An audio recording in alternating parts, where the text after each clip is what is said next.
ရောင်ရဲ့အဖြူရောင်ရဲ့အနက်ရောင်လေးရဲ့အနီရောင်လေးရဲ့ဆိုတော့အရောင်လေးမျိုးရွေးချယ်ဝယ်ယူနိုင်ပါလေဗျာ YS စပီကာရဲ့ထုံးစံတိုင်းအတန်ရှုံမယ်အတန်ကာလာလေးတွေလှမယ်အရှင်းဆိုလို့အရန်ကောင်းနေဗျာတေးသေးလေးဈေးရှူတယ်ဆိုပြီးတော့အထင်မသေးနဲ့ YS series ရဲ့ထုံးစံတိုင်းအရန်ကောင်းတဲ့စပီကာလေးပါသူ့ရဲ့အားနည်းချက်က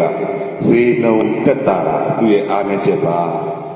ကျန်တာတွေအားလုံးကအရှင်းဆိုလို့လည်းကောင်းမိုက်ဆွဲအားလည်းကောင်းဒီပုံစံလေးဆိုရဲလှတယ်ရှေ့ရတာဖန်သားလေးတွေဒီ LED တွေကပိတ်ထားလိုက်ရတယ်ဖွင့်ထားလိုက်ရတယ်အရှင်းလေးတစ်ခုလောက်စမ်းဆိုကြည့်မယ်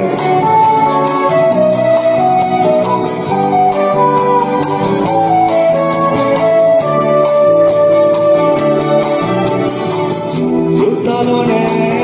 မိတ်ကလေးရဲ့တနာလိုက်တာခွေဘယ်လိုဆိုကိုကိုချစ်ကြတယ်ကိုကိုနာခံပြီးချစ်တာရဲသူပဲယူစင်လူလေးရဲ့ကိုပါပြီးကွယ်ဝန်နေတဲ့မိတ်ကလေးရဲ့ခွင်လို့ပါကွယ်ဘယ်လိုမိုက်မိုက်ကိုကိုချစ်ကြတယ်ခုံတဲ့တွေလာချင်းစွာကုန်လာလေရင်ပါချေွယ်အောင်ခံစားရလေအိုးကိုပါလေသူရင်နေရပြောလိမ့်ချေဘာမစိုးကိုပြစီလေသူ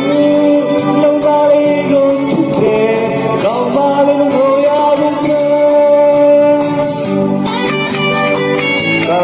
စပီကာလုံးဝယ်တာနဲ့တခြင်းပေါင်း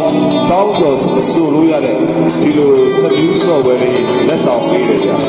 KTV မှာဆိုနေရတယ်ပဲစား